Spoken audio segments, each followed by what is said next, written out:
What's going on, YouTube? It's time for another freeway cipher here as I'm on my way home from Los Angeles. Not feeling too well, but just thought I would, kind of talk a little bit about a paper that I wrote for a class I had recently. It's climate change in agriculture. We had to write a paper discussing how climate change would affect a region of our choice, and I chose Los Angeles. And really the biggest issue when it comes to environmental sustainability, environmental security, food security, and climate change, because climate change hammers all of these things for Los Angeles, is water. And in Los Angeles County, the region I chose, obviously, we import some like 90% of our water from three major sources. There's the Owens River Valley, there's the California State Water Project, which is the giant aqueduct that brings water down from Northern California, mainly fed by snowmelt in the high Sierras up by like the Donner Pass, Donner's Pass, on the way to Reno, where all those people trying to get here to California 150 years ago kind of ate each other. And then there's the Colorado River, which Colorado River now, rather infamously, many months out of the year no longer reaches the Gulf of Cortez because it is so overdrawn. So, water security is a huge issue in Los Angeles County, which has 10 million people, and the city of Los Angeles being the biggest one, 4.5 million people. And in the process of writing this paper, I went over some of the plans that the city of Los Angeles has made and Los Angeles Department of Water Power has made, which are rather ambitious and, to their credit, light years ahead of where I thought they would be.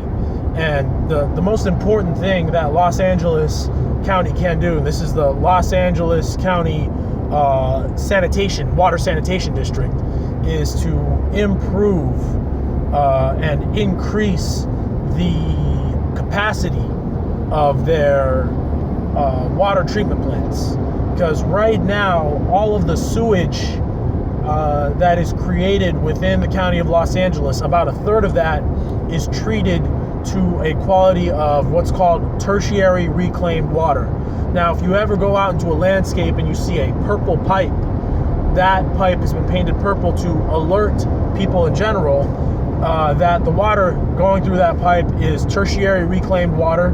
It's not meant for potable use, and it's mainly used for irrigation in the landscape. It's water that, has gone through 3 different stages of treatment.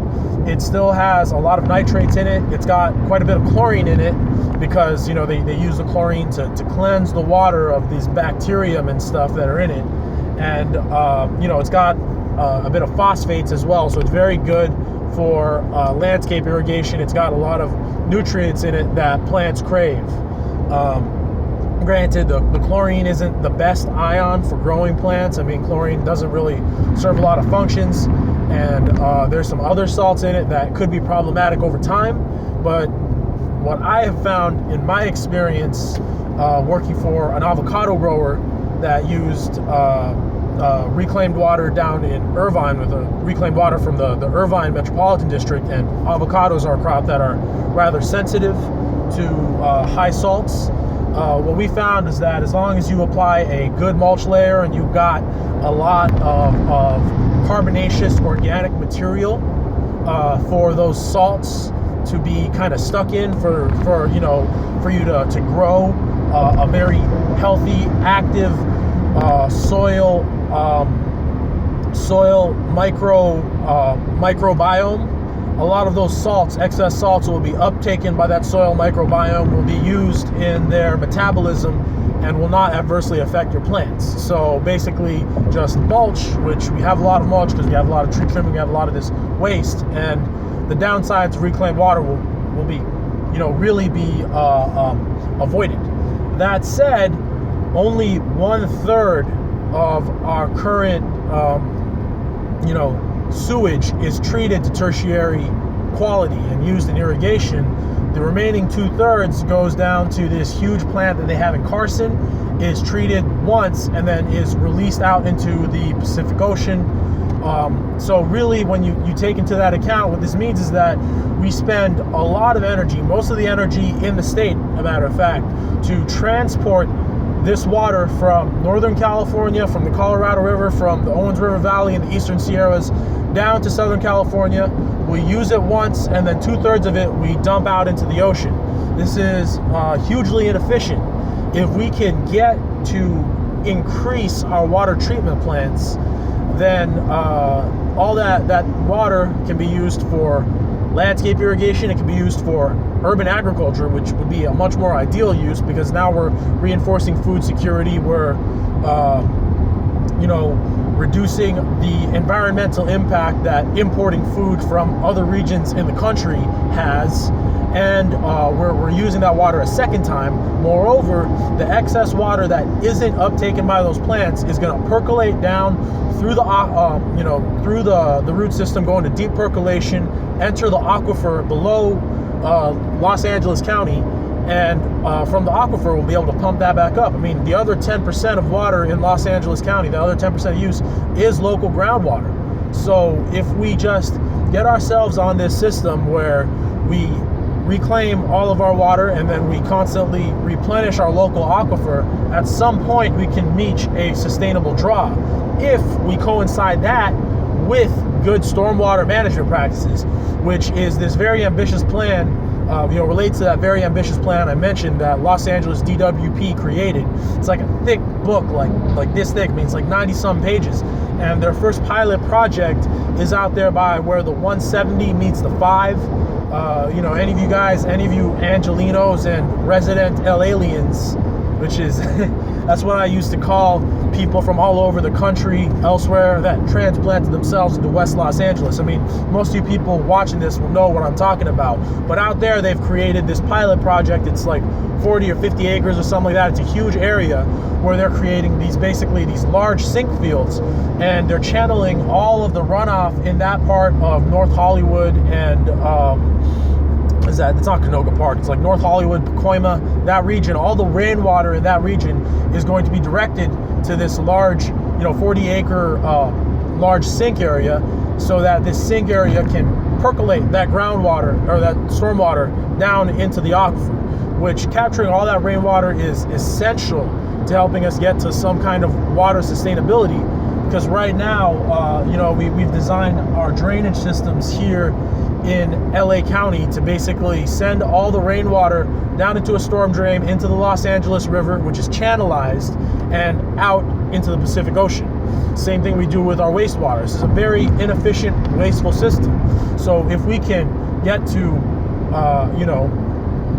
utilizing all of our wastewater, treating it so that it both grows landscape plants and urban agriculture and eventually recharges the aquifer, and we capture all of our rainwater, don't let any of it go out to the Pacific Ocean, and send that into the ground to recharge our aquifer, we'll be on our way towards reducing our water inputs, towards reducing our impact on the climate, towards reducing our exposure to climate change. Because as we all know, one of the great risks that California is facing is more frequent droughts, more extended droughts, and less snowfall in those high Sierras, which is critical to the critical part of what fills up the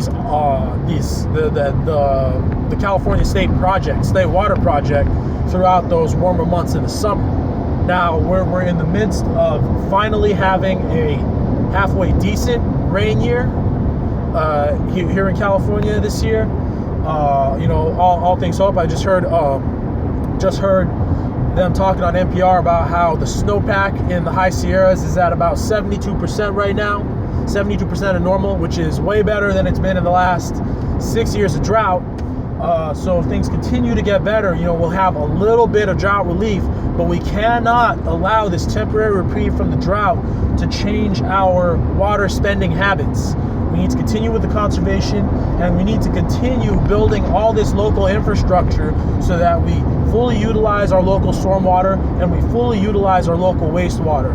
And then, as a fourth step, after we get all this settled in, we can start thinking about desalination, because the Israelis have invented new systems of water desalination that are, 3 times more energy efficient than the systems that existed in the 80s and the 90s. I mean, there's a lot of talk of this water treatment plant, or this desalination plant out in Santa Barbara that is shuttered, that doesn't run because it requires way too much energy and it's not economical.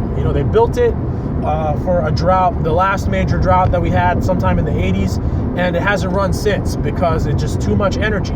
But now the Israelis created this system 3 times more energy efficient than that old system in Santa Barbara. And if you look at the article, a lot of it has to do with the pre-filtering system that separates out all the sediments and I think it's some of the salts. You'd have to look at the article again. And that's part of what makes it more efficient. So, part of me has me thinking if we could collaborate with them and get some of that technology, maybe install it on that pre-filter at the Santa Barbara desalination plant, it can get going. But more important than any of these things, because water treatment requires a lot of energy. Desalination, if we ever get to that point, because again, desalination has to be like the last thing on the list after we've fixed our water, our rainwater harvesting, after we fixed our water treatment. It's last on there. But both those two things, water treatment and desalination, are very energy intensive. So if we, before we even think about doing that, or as we think about doing that, we need to greatly expand our sustainable energy production. We need to greatly expand rooftop solar, distributed production. We need to start building offshore wind and wave energy. And those are some things that haven't really been fleshed out or explored here in California yet. But I suppose it's for a different video. That said, I think I've covered everything I wanted to talk to in this little freeway cipher. See you again, West Coast.